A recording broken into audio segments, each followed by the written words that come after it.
Good morning friends, কেমন আছো সবাই? আশা করি সবাই খুব ভালো আছো, আমিও বেশ ভালো আছি। আজকের ভিডিওটা শুরু দেখেই বুঝতে পারছো নিশ্চয়ই যে আজও আমরা বেরিয়ে পড়েছি কোথাও একটা ঘুরু করতে। অস্মিতা স্কুলে এখন উইন্টার ভ্যাকেশন চলছে, আর এই ভ্যাকেশন টাইমটা তো শুধু বাড়িতে বসে থাকা কোনো মানেই হয় না। আর এখন যে মোটামুটি ওয়েদারটা আছে ঠিকঠাক, যদিও এখনও পর্যন্ত এবছর খুব ঠান্ডাটা পড়েনি, তাও হালকা ঠান্ডা গরম মোটামুটি চলে যাবে। এখন ঘুরু করার জন্য মোটামুটি ঠিকই আছে। তাই আজও আমরা বেরিয়ে পড়েছি একটা জায়গায় যাওয়ার। আজকে অস্মিতেরই পছন্দের একটা জায়গায় যাচ্ছি, এয়ারক্রাফট মিউজিয়াম, নিউ টাউনে যেটা আছে। এখন আমরা সেকেন্ড হুগলি ব্রিজের ওপর দিয়ে যাচ্ছি। যেহেতু এখন ভ্যাকেশন চলার জন্য আমরা অস্মিতের মামার বাড়ি, মানে আমার মা বাবার বাড়িতেই আছি, তো এখান থেকেই আমরা যাচ্ছি। এখান থেকে নিউ টাউন এয়ারক্রাফট মিউজিয়াম বেশ অনেকটাই ডিস্টেন্স, অনেকক্ষণই লাগে বেশ যেতে। তবে যে বাসটাতে করে আমরা যাচ্ছি সেটা একদম ডিরেক্ট ওইখানেই নামাবে। দেখো আমরা বিশ্ব বাংলা গেটেও পৌঁছে গেছি। এখন আমরা চলে এসেছি ইকো পার্কে। হ্যাঁ বন্ধুরা, আমাদের যাওয়ার কথা এয়ারক্রাফট মিউজিয়াম, আমরা অবশ্যই সেখানেও যাব, কিন্তু যেটুকুনি শুনলাম এয়ারক্রাফট মিউজিয়াম ওপেন হবে 2:30 PM, তাই একটু আগে আমরা এসে গেছিলাম। তাই ভাবলাম একদম কাছে ইকো পার্ক আছে, আর ইকো পার্কের 1 নম্বর গেটে জাপানি ফরেস্ট, এইটা আমাদের আগে দেখা হয়নি, তাই ভাবলাম এটা দেখে আসি। এর আগে বহুবার না হলেও বেশ কয়েকবার ইকো পার্ক এসেছি। লাস্ট পিকনিকটাও আমরা ইকো পার্কেই কাটিয়েছি, কিন্তু জাপানি ফরেস্ট আমাদের দেখা হয়ে ওঠেনি। তাই এবারে ভাবলাম এটা আমরা দেখিনি, যখন হাতে টাইম আছে শুধু টাইম ওয়েস্ট না করে এই জাপানি ফরেস্টটা দেখে নিই। 1 নম্বর গেট দিয়ে সোজা ঢুকে এই স্ট্রেট রাস্তাটার ভিতর দিয়ে একটা সরু রাস্তা আছে, ফরেস্ট এরিয়ার মধ্যে দিয়েই সরু রাস্তা একদম করাই আছে। সেখানটা দিয়ে 5-7 মিনিট হাঁটলেই আমাদের লেক, আর ঠিক লেকের অপোজিটেই জাপানি ফরেস্ট আমরা পেয়ে যাব। দেখো আমরা এখন ফরেস্ট এরিয়ার মধ্যে দিয়েই যাচ্ছি। এর ঠিক সামনেটাই আছে লেক, আর তার ঠিক পাশটাতেই কোথাও একটা জাপানি ফরেস্ট আছে, আমরা যেতে যেতে নিশ্চয়ই পেয়ে যাব। দেখো এখানেও সবাই বসে আছে, এখানেও পিকনিক হচ্ছে, খাওয়া দাওয়া মজা গল্প সবই হচ্ছে এখানেও। দেখতেই পাচ্ছ সবাই বসে আছে কতজনই।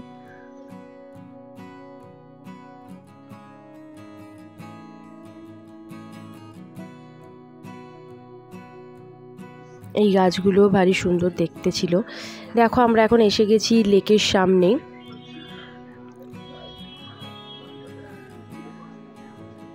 বেশ 5-7 মিনিট হাঁটতেই আমরা লেকটা পেয়ে গেলাম।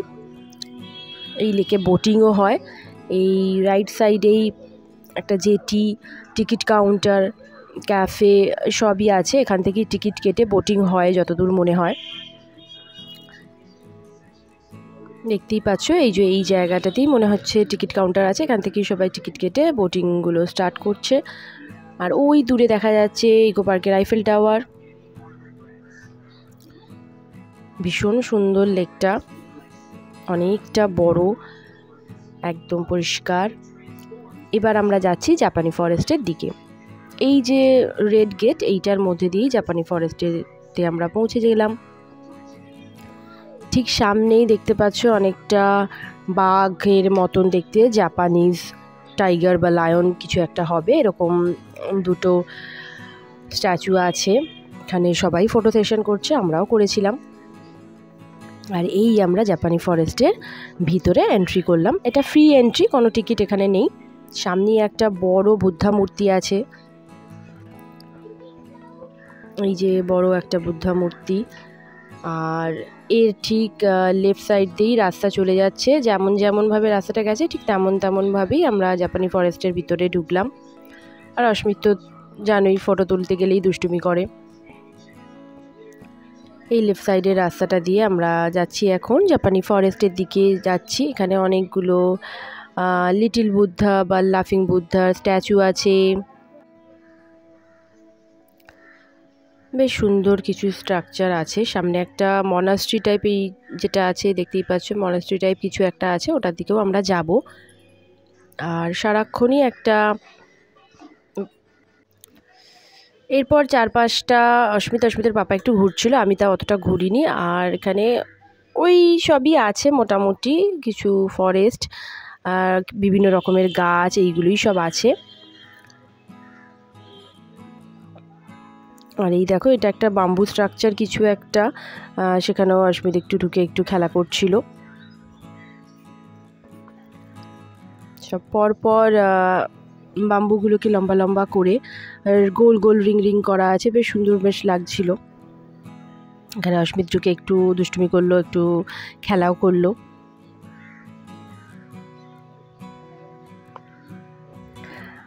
আর ঠিক তার সামনে একটা জাপানিজ রেস্টুরেন্ট, তবে রেস্টুরেন্টটা মনে হয় তখন বন্ধই ছিল, কাউকে তো দেখলাম না।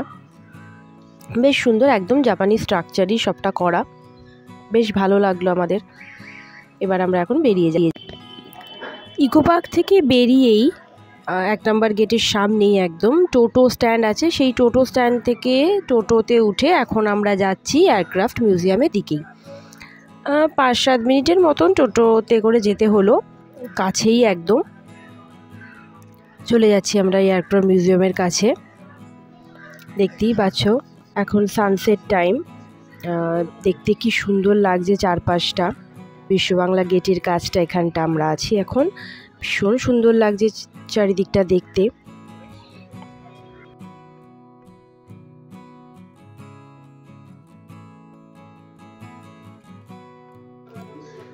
ব্যাস এসে গেলাম আমরা এয়ারক্রাফট মিউজিয়াম।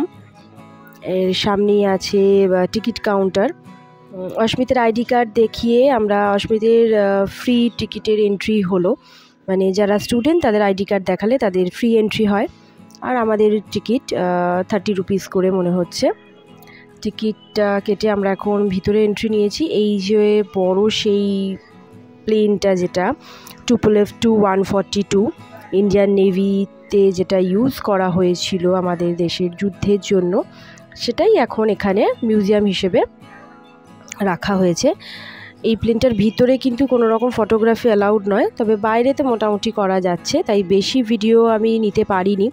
ভীষণ সুন্দর গাছ ফুল লাগানো আছে, যেগুলো আমার খুব ভালো লাগছিলো, তো ভাবলাম সেগুলোরই ভিডিও নেওয়া যাক।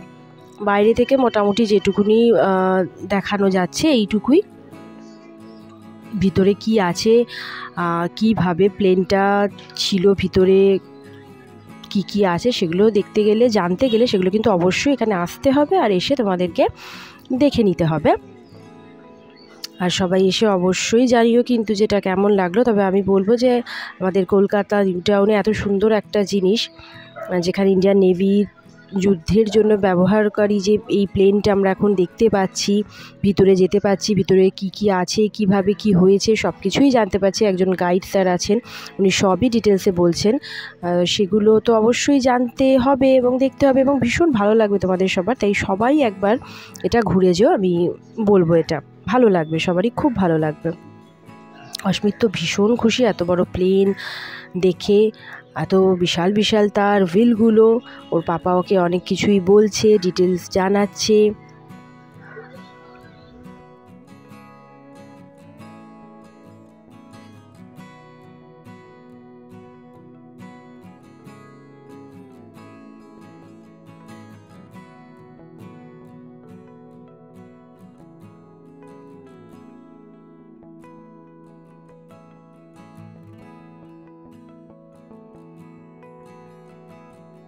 এরপর এখানে আরও অনেক কিছু খেলার মতনও আছে, যেরকম এই একটা প্লেনের একটা প্লেন যেখানে বাচ্চারা খেলা করতে পারবে। দেখতেই পাচ্ছ অস্মিতা এখন এই রোপগুলো দিয়ে উঠে উঠে ওর ওপরটাতে উঠলো। এখানে একটু ফটো সেশন করবে, তারপরে স্লিপস আছে, স্লিপ করবে। এরপর ঠিক এর পাশেই বাচ্চাদের জন্য রক ক্লাইম্বিং করার একটা ছোট্ট স্ট্রাকচার আছে, সেখানেও অস্মিত রক ক্লাইম্বিং করবে। এই যে ঠিকটার পাশটাতেই এখন অস্মিত এখান থেকে স্লিপ করবে। ভীষণ মজা করেছে, আনন্দ করেছে, সারাদিন খেলাও করেছে খুব এখানে, দেখতেই পাচ্ছ। আবার একবার যাচ্ছে ঠিক ব্যাক সাইড দিয়ে, প্লেনের উপরে উঠবে, আবার স্লিপ করবে, এইরকম ও দুষ্টুমি খেলা মজা করেই যাচ্ছে।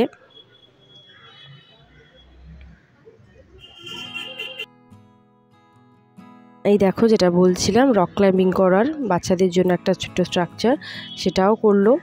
সারাদিন প্রচুর আনন্দ, প্রচুর খুশি, প্রচুর মজা করা হলো। তোমরাও একবার প্লিজ ঘুরে এসো। আর আজকের ভিডিওটা কেমন লাগলো প্লিজ জানিও। আর এই জিনিসটা শুধু ভিডিওতে দেখে নয়, নিজেরাও যাও, গিয়ে দেখে এসো। আমার নিশ্চয়ই বিশ্বাস আছে তোমাদের সবার খুব ভালো লাগবে। জানিও সবাই কেমন লাগলো। আর আমার আজকের এই ভিডিওটা ভালো লাগলে প্লিজ একটা লাইক, শেয়ার, কমেন্ট করো। আর যারা এখনও পর্যন্ত আমার চ্যানেলটাকে সাবস্ক্রাইব করোনি তারা প্লিজ চ্যানেলটাকে সাবস্ক্রাইব করো, আরও নতুন নতুন অনেক অন্যরকম নতুন ভিডিও দেখার জন্য।